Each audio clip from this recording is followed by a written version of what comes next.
ท่านรัฐมนตรีกระทรวงเกษตรกรรมและป่าไม้ได้ลงเคลื่อนไหวสุกยูการจัดตั้งปฏิบัติโครงการพัฒนาพื้นฐานโครงหลังชนบทและการคุ้มครองอ่างโต่งแบบยืนยงโครงการสวนเกษตรและการผลิตเป็นสินค้าขนาดน้อยอยู่เมืองน่านแขวงหลวงพระบางท่านลินคำดวงสวรรค์รัฐมนตรีกระทรวงเกษตรกรรมและป่าไม้พร้อมด้วยคณะ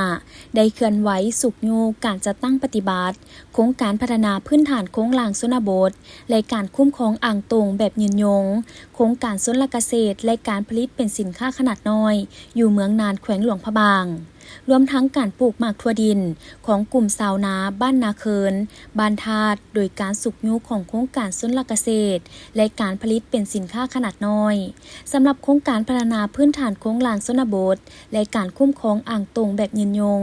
ได้เริ่มจัดตั้งปฏิบัติมาแต่ปี 2019 โดยสอดคล้องตามสัญญาการลงทุนของรัฐมาถึงปัจจุบันได้สำเร็จก่อสร้างสวนรับประทานน้ำแซงและมอบรับอย่างเป็นทางการซึ่งสามารถสนองน้ำสมไซจำนวน 14 บ้านภายในเมืองน่านจากนั้นต่างหน้า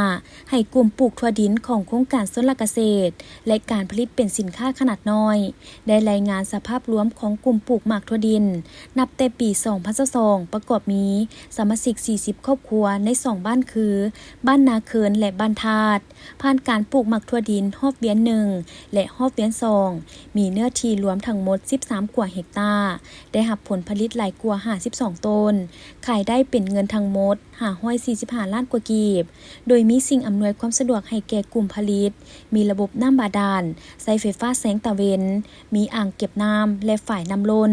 มีระบบกองทุนกลุ่มผลิตโดยเก็บเงินจากสมาชิกกลุ่มหลังจากขายผลผลิต 100,000 กีบต่อครอบครัวต่อปี